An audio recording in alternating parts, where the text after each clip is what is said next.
একলাখী সমাধিসৌধ ভারতের পশ্চিমবঙ্গের মালদা জেলার পান্ডুয়ায় অবস্থিত একটি সমাধিসৌধ। এটি 1425 সালের দিকে নির্মিত হয়েছিল।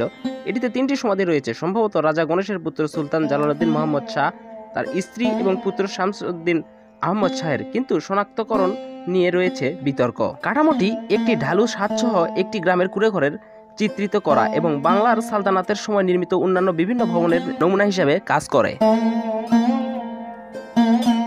বাংলার বুকে ছড়িয়ে থাকা ইতিহাসের অমূল্য রত্নগুলির মধ্যে এক অন্যতম হল একলাখী সমাধিসৌধ। রহস্য, ইতিহাস আর রাজবংশের ছোঁয়ায় মোড়ানো এই স্থাপনাটি আজও ইতিহাস প্রেমীদের আকর্ষণের কেন্দ্রবিন্দু।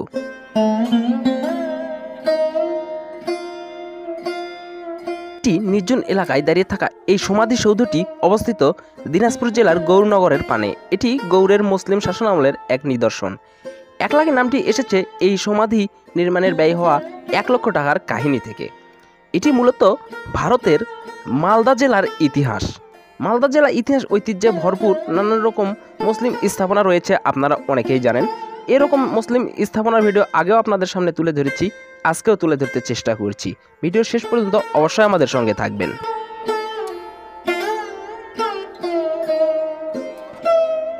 এই সমাধিসৌধটি নির্মিত হয়েছিল সুলতান গণেশের পুত্র জালালউদ্দিন মোহাম্মদ শাহের জন্য। তিনি হিন্দু ধর্ম থেকে ইসলাম ধর্ম গ্রহণ করে সুলতান হন এবং তার রাজত্বকালে এক স্থিতিশীল সাম্রাজ্য গড়ে তোলেন। তার মৃত্যুর পরেই তার সম্মানে এই সমাধিটি নির্মাণ করা হয়। একক গম্বুজ বিশিষ্ট এই চতুর্ভুজ আকৃতির ভবনটি ইট ও চুন সুরকির দ্বারা তৈরি।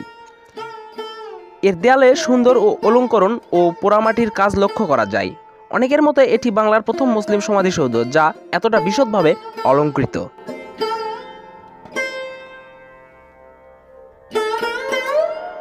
জনশ্রুতি রয়েছে এই সমাধিতে লুকানো রয়েছে অগণিত ধন সম্পদ। আবার কেউ বলেন এই সৌধে রাতের বেলায় অদ্ভুত আলো দেখা যায়। সত্য মিথ্যার সীমারেখায় দাঁড়িয়ে একলাখী সমাধি আজও রহস্যে ঘেরা।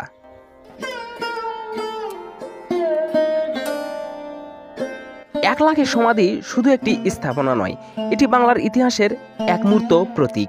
আমাদের ঐতিহ্যকে জানুন আরও ভালোভাবে, আমাদের সঙ্গে থাকুন, আমাদের চ্যানেলটি সাবস্ক্রাইব করে রাখুন।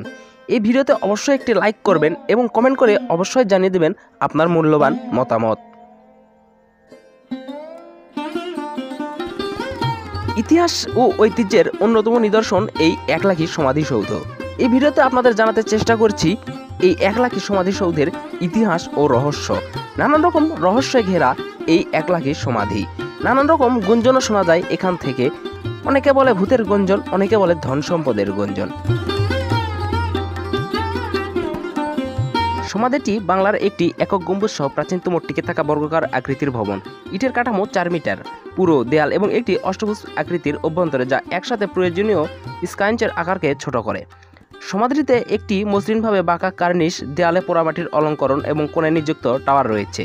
কার্নিশ বর্গাকার স্কোয়েঞ্চে গোলার্ধের গম্বুজটিকে সমর্থন করে। এই সমাধিসৌধ নির্মাণে অনুপ্রেরণা এসেছে বিহার শরীফে অবস্থিত ইব্রাহিম বায়ুর সমাধির মাধ্যমে এবং দিল্লির কওয়াতুল ইসলাম মসজিদের পিছনে অবস্থিত সুলতান ইলতুৎমিশের সমাধি থেকে।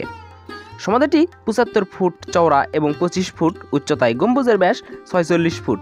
এর প্রতিটি সম্মুখভাগে একটি করে দরজা রয়েছে। প্রতিটি দরজায় একটি সূক্ষ্ম খিলান রয়েছে। অভ্যন্তরীণ চেম্বারের পরিমাপ 47 ফুট এবং কোনো উইন্ডো এখানে নেই।